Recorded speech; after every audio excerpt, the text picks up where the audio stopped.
Donc, jusqu'à présent, ils ont trouvé plus que 1000 informations scientifiques dans le Coran. C'était indiqué plus que 1400 ans avant ça, comme preuve qu'il n'y a personne qui peut faire un livre comme ça. Aujourd'hui, on va parler d'une seule information, des plus que 1000 informations, c'est de la fourmi. La fourmi, elle a parlé dans le Coran. Est-ce que la fourmi, elle parle depuis le début? Oui, effectivement, la fourmi, la science moderne, elle a prouvé que la fourmi, pas seulement elle parle, mais quand même, elle peut chanter. Quand ils arrivèrent à la vallée des fourmis, une fourmi dit, « Ô fourmis, entrez dans vos demeures, de peur que Salomon et ses armées ne vous écrasent sous leurs pieds sans s'en rendre compte. »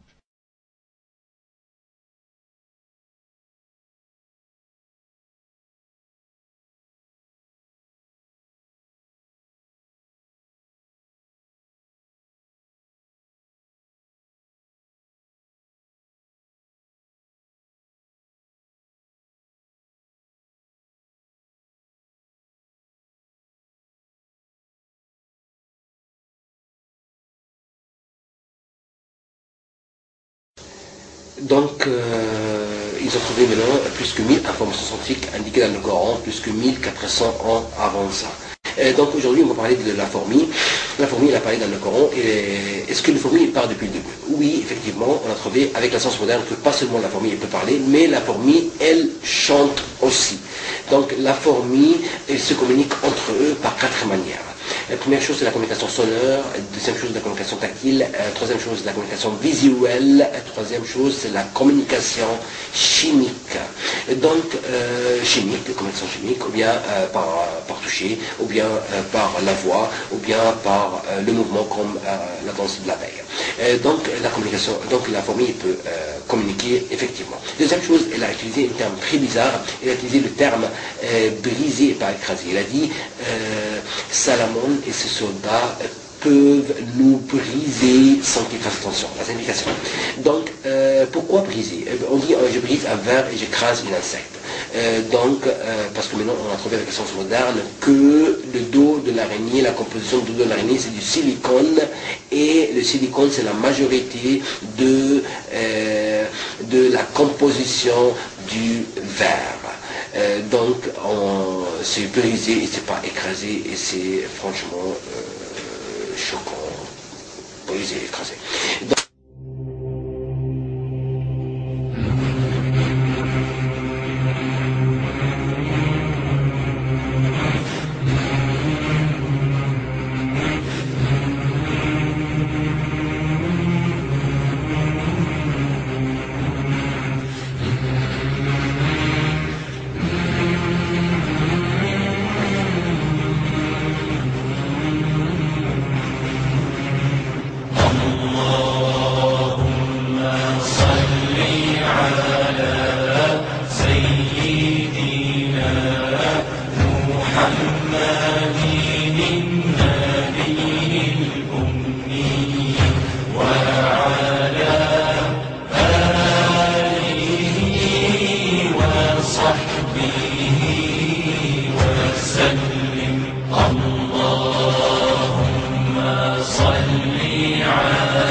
ça, la fourmi aussi, elle a dit Salomon et soldat.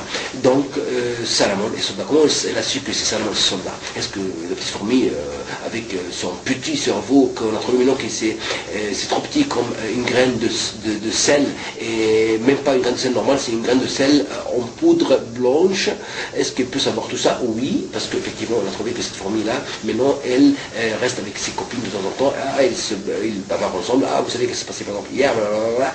Et aussi ils changent des marchandises ensemble, donc moi ça je dans ça, et aussi si une fourmi est morte, elle l'enterre sous la terre, et donc la fourmi elle a une vie absolument normale, elle est comme nous, et elle se communique, elle a avec son cerveau tout en ordre, donc c'est la petite fourmi. Et la fourmi, elle a dit, l'explication, elle a dit, entrez dans vos maisons, sinon Salomon et soldat, il peut vous briser sans qu'il fasse attention, c'est l'explication. Hein.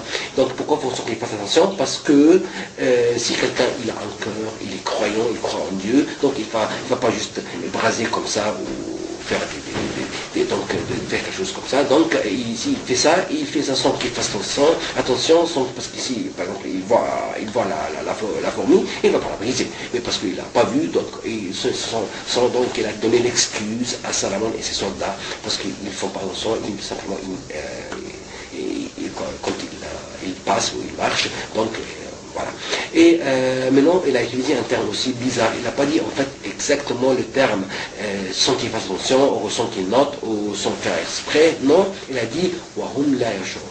Donc le mot shour, parce que shour, c'est quelque chose, c'est par exemple, on dit, avec la science moderne, que la fourmi, quand elle se communique par les antennes. Donc l'antenne, ça vient du mot shour. Et psychologiquement, si un médecin, par exemple, il parle, il utilise des termes médicaux dans une conversation absolument normale. Parce que c'est psychologiquement, c'est la science de la psychologie qui a trouvé ça, qu'il entre des mots ici, là-bas, parce que il est un médecin, par exemple. Et c'est pareil, ou un mécanicien, il entre des termes, par exemple, mécaniques, voilà. Donc, c'est pareil aussi, la fourmi, elle a utilisé le mot shour, sans qu'il fasse attention, mais c'est pas exactement ce terme-là, elle dit wahum la yashurun, parce que c'est psychologiquement, parce qu'elle a des antennes, donc il a utilisé ce mot-là. Et le sourate de la fourmi, c'était les sourates, c'est pas exactement un chapitre, mais pour que vous compreniez, c'est comme chapitre, mais c'est pas un chapitre. Et donc, c'était indiqué les fourmis, le sourate, chapitre par chapitre, mais bon, c'était les fourmis, c'était en pluriel, et c'est pas en singulier, comme par exemple le sourate de l'araignée, c'était en singulier, parce que l'araignée, elle vit tout seul, elle vit pas avec quelqu'un d'autre, mais par contre, les fourmis, ils vivent entre eux, ils ne vivent pas tout seuls, et si une fourmi elle sort du groupe, si elle n'entre pas dans un minimum de groupe de 7 fourmis, elle meurt ou elle entre dans un groupe. C'est pour cela, à cause de ça qu'elle a dit ça. Et maintenant aussi, avec la science moderne, on a trouvé que la fourmi peut passer un message complexe. Et dans le Coran, quand elle a parlé avec un message complexe. Elle a appelé, elle a alerté. Elle a ordonné, elle a interdit, elle a averti, elle a personnalisé, elle a généralisé, elle a donné l'excuse. Donc c'était complexe. Et en plus, maintenant on a trouvé avec la science moderne que la fourmi, pour passer une phrase qui peut être comprise par ses copines, elle a besoin de 10 à 20 mots. Et la fourmi dans le Coran, elle a utilisé 13 mots. C'est donc dans la fourchette, il n'y a aucun faute. Dans la fourchette, 13 mots. C'est beaucoup, mais c'est dans la fourchette. Donc c'est ça pour la fourmi. Et la fourmi aussi, quand elle passe un message, elle peut être comprise, et ce message-là peut être comprise par plusieurs fourmis même temps. Et quand elle a parlé avec beaucoup de fourmis, le terme c'était avec beaucoup de fourmis. Donc c'est aussi juste. Et aussi que la fourmi, quand elle a parlé, elle a utilisé le terme ya ayyuha. Donc quand elle parle avec quelqu'un, ayyuha, c'est dans la langue, c'est pour quelqu'un qui a un cerveau qui comprend. Donc elle parle avec des fourmis qui comprennent. Et maintenant on a trouvé que la fourmi, absolument, elle comprend et tout ça. Et par contre aussi, pour le mot brisé, écrasé, pour l'être humain, si par exemple il se casse un bras, donc c'est seulement le bras qui est cassé, mais pas par exemple autre chose. Mais par contre la fourmi non, si elle se casse toute. et la fin, normalement, c'est la mort. Donc, c'est la fourmi. C'est pour cela, aussi, quand elle a dit briser, sinon une brise, c'est aussi mentionné ce point aussi pour l'araignée. C'est pour la fourmi, excuse-moi. Donc voilà, c'est tout. Mais moi, je n'ai pas tout dit sur les informations de cette phrase. Bon, c'est pas phrase, mais vous comprenez, mais c'est pas le même terme. Je n'ai pas tout noté dedans. Il faut encore faire des recherches plus avancées avec la science pour trouver encore et analyser encore. Et c'était pas, je n'ai pas tout dit vraiment sur cette jolie aya que la fourmi, elle a parlé. Et en islam, on n'a pas le droit de tuer une fourmi. Maintenant, on a trouvé avec son moderne que la fourmi est très importante pour la stabilisation de la terre, pour plusieurs raisons. Par exemple, avec tous ces petits trous qu'elle fait, ça aide à l'aération de la terre, l'aération de la terre. Et en plus aussi, la fourmi, elle a utilisé le terme entrer dans vos habitations. C'est avec S, et c'est pas une seule. Et maintenant, on a trouvé sous la terre que la fourmi elle peut faire un village qu'on entre dedans, on marche, et c'est un village, et plein de chambres dedans. Donc, ces maisons avec le terme S. Et en 2009, ils ont fait une vidéo sur la voix de la fourmi. Ils ont fait des petits microphones dans les trous de la fourmi, et ils ont trouvé que on a maintenant la voix, c'est sur internet, vous pouvez regarder, ça c'est la voix de la fourmi, et on écoute maintenant la fourmi quand elle parle. Et donc c'est ça sur la fourmi.